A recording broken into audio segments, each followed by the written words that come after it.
नमस्कार, माझे नाव वर्धा मनोज पोकळे. मी आता 7वीत शिकते. माझ्या गोष्टीचे नाव शाहिस्तेखानावर हल्ला. अफजल खानाचा मृत्यू झाल्यानंतर औरंगजेब खूप अस्वस्थ होता.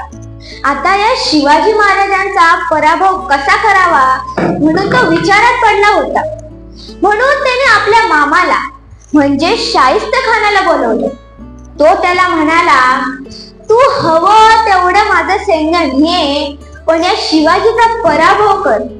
एक लक्षात ठेव, जर तू त्याचा पराभव केला नाहीस तर तू तुझं मला तोंडही दाखवायचं नाही. खान निघाला, त्याचं सैन्य घेऊन निघाला. त्या सैन्यामध्ये हजारो उंट, हत्ती, घोडे होते. तो विचार करू लागला, बाबा डोंगरी याच्यावर शिवाजी महाराजांशी लढाई करणे आपल्याला परवडणार नाही आणि म्हणूनच मैदानावर त्याच्याशी लढाई करायची म्हणजे त्याला कुठेच लपता येणार नाही. म्हणून तो पुण्यातील लाल महालात जाऊन बसला आणि मावळ्यांना काय करताही येत नव्हते, कारण एवढे सैन्य जे होते त्याच्याकडे. शिवाजी महाराज विचारात पडले, आता या खानाला कसे बाहेर काढून टाकायचे. म्हणून त्याने धाडसी अचानक विचार आला. ते आपल्या मासाहेबांकडे गेले. मासाहेबांनी डोळे झाकले. नंतर त्याला म्हणाले, शिवबा, अरे शिवबा, तुझी ही विचार, पण बेत बसला तर प्राणाला धोका आहे रे. शिवाजी महाराज म्हणाले, अहो, तुमचे आणि तुळजाभवानी मातेचे आशीर्वाद आहेत आमच्या पाठीशी. आम्ही काळालाही भीत नाही. नंतर जिजाऊ मातेने त्यांना आशीर्वाद दिला. त्यांनी शाहिस्तेखानाकडे एक लग्नाची मिरवणूक काढण्यासाठी विचारायला सांगितले. मावळा विचारायला गेला तर त्यांनी परवानगी दिली. ठरल्यासारखं संध्याकाळी लग्नाची मिरवणूक पुण्याकडे पोहोचली. नंतर शिवाजी महाराज व त्यांचे मावळे त्या लग्नाच्या मिरवणुकीमध्ये मिसळून झालेले होते. मिरवणूक त्या वाड्याकडे पोहोचली. नवऱ्या मुलाची दृष्ट काढण्यात आली. मुलीने माप ओलांडली, पण ती मुलगी नाही तर एक मावळा होता. त्यांनी आपली तलवार काढली.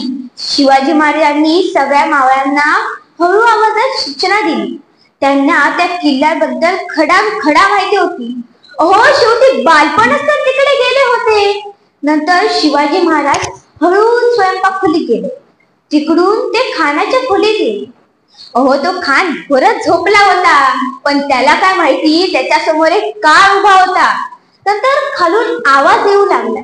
नंतर तो गेला तर पाहिले तर शिवाजी महाराजांचे मावळे. तो थरथरायला लागला. तेवढ्या शिवाजी महाराज खोलीत आले आणि तो घाबरला. त्याने जीव वाचवण्यासाठी खिडकीतून उडी मारायचा प्रयत्न केला, पण शिवाजी महाराजांनी आपली तलवार काढली आणि खाडकन त्याच्या उजव्या हातावर वार केला आणि त्याची बोटं कापली गेली. तो पळाला. बुरखा घालून महिलांच्या तिकडे जाऊन बसला.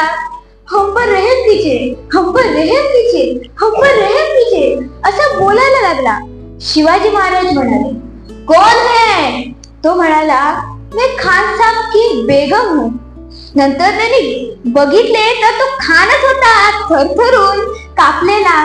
ते म्हणाले, शिवाजी, शिवाजी म्हणतात तो मी. जर तुझं तुझ्या प्राणावर प्रेम आहे तर तू इकडून निघून जा आणि परत कधी मागे वळून बघू नकोस. तो पळाला. शिवाजी महाराज आपल्या मावळ्यांसोबत घोड्यांसोबत गेले. त्यांनी मावळ्यांनी काय मजा केली. तिकडे वादक ठेवलेले होते. तिथे वादक झोपलेले होते. त्यांनी त्यांच्या मानेवर तलवार ठेवली आणि त्यांना वादक वाजवायला लावायला सांगितली. तेवढ्यात मावळे तिकडून पळून गेले. धन्यवाद.